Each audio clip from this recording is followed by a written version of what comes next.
যাদের নিজেদের দিশা নেই তারা আবার দিশার মিটিং করছে। শতাব্দী রায়কে কটাক্ষ রামপুরহাটের বিজেপি বিধায়ক ধ্রুব সাহার। শতাব্দী রায় দিশার মিটিং শেষ করে বেরিয়ে যাওয়ার পর আলাদাভাবে বিজেপি বিধায়করা মিটিং করল জেলা শাসকের দপ্তরে, জেলা শাসকের সঙ্গে। বীরভূমকে আরও উন্নত বীরভূম বানাতে হবে, বীরভূমের উন্নয়ন এতদিন ঠিকঠাকভাবে হয়নি, মিটিং শেষে জানালেন রামপুরহাটের বিজেপি বিধায়ক ধ্রুব সাহা। যেমন যাদের নিজের দিশা নাই তাদের কারণ যদি দিশা দেখা তাদের কাছে আমাদের ইচ্ছা নাই। যাদের দিশা থাকবে তাদের কাছে আমরা দিশা দেব। এই পঞ্চায়েতের সভাপতিরা চুরি করে পঞ্চায়েতের সভাপতি হয়েছে, এই পঞ্চায়েত সমিতির সভাপতি এবং বিশেষ করে যারা আছে তাদের নেতৃত্বে আমাদেরকে থাকতে হবে। এই দিশা কমিটিতে তৃণমূলের লোকজনে ভরপুর, এদের সঙ্গে মিটিং করতে হবে। আমরা ডিএম সাহেবকে বললাম এই সমস্ত লোক থাকলে আমরা দিশার মিটিংয়ে থাকবো না। ডিএম সাহেব বলেছেন আমরা আলোচনা করে যথাযথ ব্যবস্থা করব। এবং দিশার মিটিং হওয়ার সময় আমরা দেখলাম যে এই লিস্ট আমরা আগে পাইনি, আমরা এখন লিস্ট পেলাম। লিস্ট পাওয়ার পরে পর্যালোচনা করার জন্য আমরা বললাম পর্যালোচনা করবে, আগামী সময় মিটিংয়ে থাকবো। যাদের দিশা আছে তাদের সঙ্গে আমরা থাকবো, আর যাদের দিশা নাই তাদের দিশা নিব না, এটা পরিষ্কার। এটা অনেকগুলো বিষয় ছিল, বীরভূমের ডেভেলপমেন্ট, 15 ফিনান্সের কাজ, মানুষের চাওয়া পাওয়া, সামনে বর্ষা, রাস্তাঘাটের উন্নয়ন, সমস্ত বিষয়ের উপরে আমরা মাননীয় ডিএম সাহেবের সঙ্গে আলোচনা করেছি। আগামী সময়ে আমরা আবার বসবো।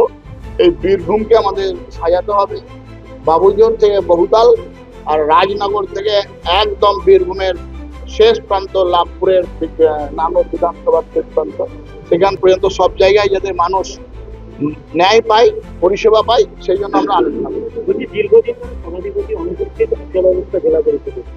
সভাধিপতিকে তো কেউ আসতে বারণ করেননি। সভাধিপতি তো জানেন যে কিভাবে সভাধিপতিটা হয়েছিল। ভোট চুরি করে মানুষের গণতান্ত্রিক অধিকার লুট করে সভাধিপতি হয়েছে। এখন ভাবছে উপরে গিয়ে সবার হাতে পায়ে ধরবে, কিন্তু মানুষের হাতে পায়ে তো ধরতে হবে ওনাকে।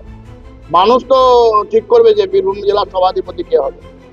স্বাভাবিকভাবেই নিজের কৃতকর্ম আর কৃতকর্মের ফল ভুগছেন।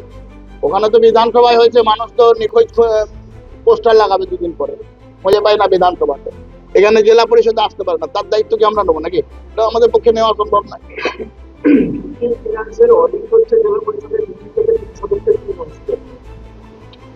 দেখুন, হজ হাউস বন্ধ করতে হবে। জেলা পরিষদটাকে হজ হাউস বন্ধ করে দিয়েছিল। যারা কাজ করেছিল তারা ঠিক লোক কাজ করেনি। কন্ট্রাক্টরিতে অনৈতিকভাবে টাকা নিয়ে তাদেরকে কাজ দেওয়া হয়েছিল। সনাতনী সমাজের বেশিরভাগ কন্ট্রাক্টরদেরকে বিদায় করে দেওয়া হয়েছিল।